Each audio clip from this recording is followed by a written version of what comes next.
côté de sa technique si caractéristique qui consiste à réaliser des plis cousus entre eux avant d'être tendus sur châssis, Sidi Valfila, en parallèle, inclut parfois dans ses plis des objets, comme c'est le cas ici dans cette œuvre, une toile de lin avec un seul pli dans lequel est un cep de vigne, emmailloté comme ça dans le fil. C'est un projet que Sidi Val avait développé en particulier à Miami Art Basel, en y mettant des grands ceps de vigne emmaillotés ainsi de façon assez étrange, qui nous fait finalement considérer le travail de Sidi Valfila à la fois d'un point de vue très occidental, puisqu'on peut y voir ici une inspiration de l'art italien, l'arte povera en particulier, par l'usage de ce bois, de ce tissu assez brut, mais également du spatialisme de Lucio Fontana. Mais je crois qu'on voit ici également une influence d'une culture atavique, peut-être chez Sidi Valfila,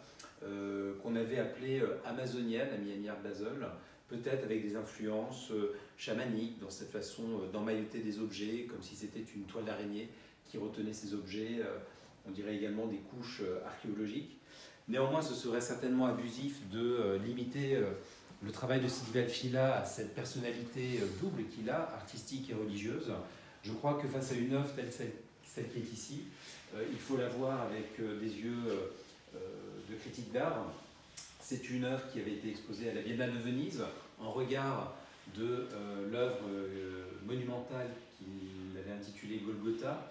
Ici, c'est une œuvre purement décorative qui consiste en ces fleurs qu'il faut regarder de près, où l'on voit ici cette découpe d'un tissu des années 50 qui a été entièrement découpé, peut-être quelque chose à relier au papier découpé de Matisse, mais peut-être plus certainement une forme de pattern painting, qui était ce mouvement artistique des années 70-80 aux États-Unis, qui remet le goût de la décoration et de l'activité même un peu féminine, donc au cœur des débats critiques contemporains à l'époque du minimalisme.